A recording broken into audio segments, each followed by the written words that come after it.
ఉమ్మడి తూర్పుగోదావరి జిల్లాలోని నవజనార్దన ఆలయాల్లో ప్రథమ ఆలయమైన రాజమండ్రి రూరల్ ధవళేశ్వరంలోని శ్రీదేవి భూదేవి సమేత జనార్దన స్వామి వారిని మంత్రి చెల్లిపోయిన శ్రీనివాస వేణుగోపాలకృష్ణ దంపతులు దర్శించుకున్నారు. మంత్రి దంపతులకు ఆలయ మర్యాదలతో స్వాగతం పలికారు. అనంతరం రథోత్సవంలో సతీ సమేతంగా పాల్గొన్నారు.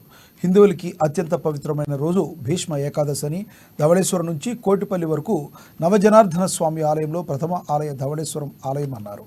ఈ రథోత్సవ కార్యక్రమంలో పాల్గొనడం పూర్వజన్మ సుకృతమని పేర్కొన్నారు.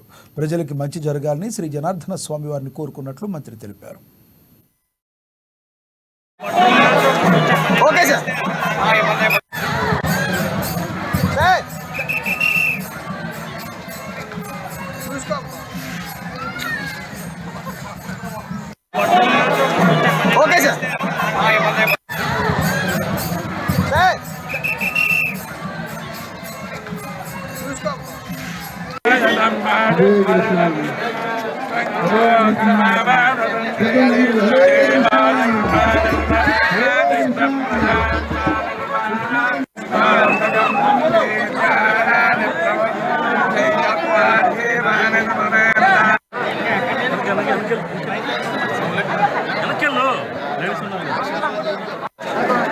ఉత్తరాయణ పుణ్యకాలంలో భీష్మ ఏకాదశి అంటే అత్యంత పర్వదినంగా మనందరం భావిస్తాం.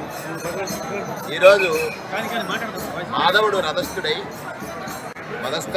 రథస్థం మాధవం దృష్ట్వా పునర్జన్మ న విద్యతే అంటారు. రథస్థం మాధవం దృష్ట్వా పునర్జన్మ న విద్యతే.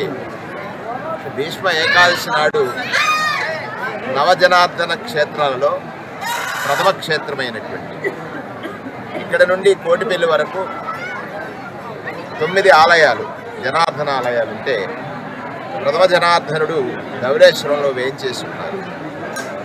ఈరోజు రథస్థుడై రథారూఢుడైనటువంటి జనార్దనుడు భక్తకోటిని తరింపజేయడానికి ఇవాళ ఊరేగింపుగా తేరుపై భక్తులను అనుగ్రహించటకు వారు తేరుపై ఊరేగింపు జరుపుతున్నటువంటి తరుణంలో